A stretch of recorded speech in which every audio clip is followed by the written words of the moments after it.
In the last few years, the Center for the Study of New Testament Manuscripts has discovered more Greek New Testament manuscripts than the rest of the world combined. In just the last 3 years, the center has discovered dozens of New Testament manuscripts. Sometimes, though, there is some confusion about what it means to discover a manuscript.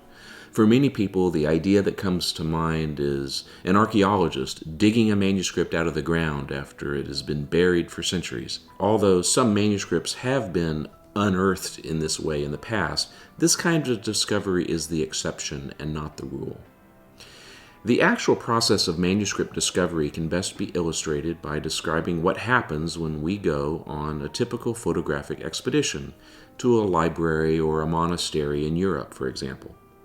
Before we pack up the photographic equipment and head off to Europe, we carefully examine a book published in German called the K-Liste, which describes all of the 5,700 plus New Testament manuscripts that are known.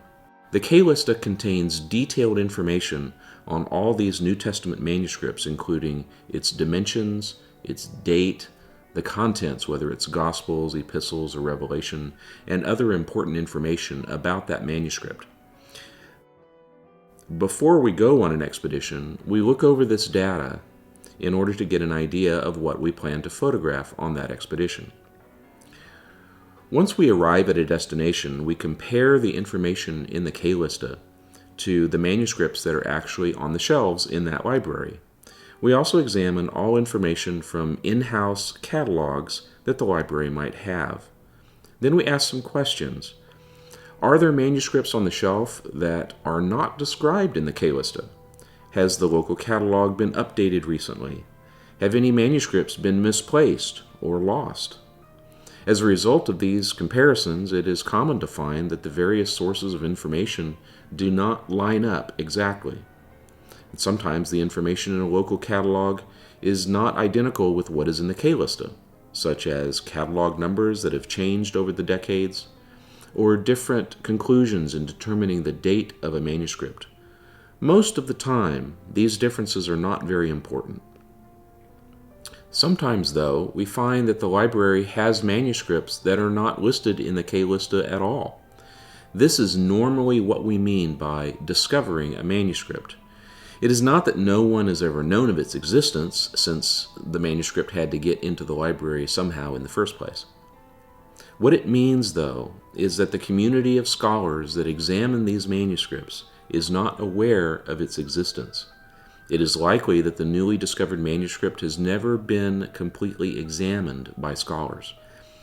Therefore, its significance for reconstructing the text of the New Testament is unclear. There is a new kind of discovery that is happening more and more often as we go on these photographic expeditions.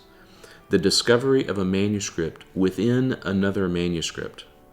While examining and photographing a manuscript, we sometimes find that it contains writing on pieces of paper or parchment that are older or sometimes newer than the manuscript in which it is found. This different material might be part of the book binding, or it might consist of a page that is bound into the manuscript itself.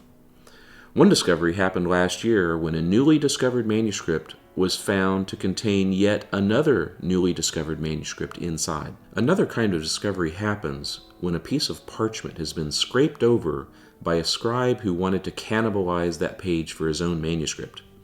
Known as a palimpsest, this reuse of the parchment covers up the original writing. But with sophisticated cameras, ultraviolet light, and a bit of luck, we can see the underlying text, and sometimes that turns out to be biblical, and so the underlying text is a newly discovered manuscript. When we discover a manuscript, our priority is to make its existence known to the academic community.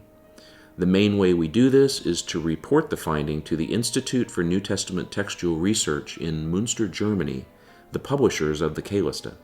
The Institute then assigns a new Gregory Alland number to that manuscript and updates its database with the information that we provide from the field.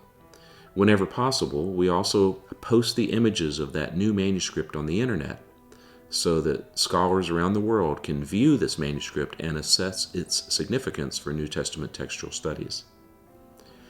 While our discoveries do not consist of digging a manuscript out of the ground, we do contribute to the unveiling of new knowledge that helps biblical scholars more completely understand the history of the New Testament text.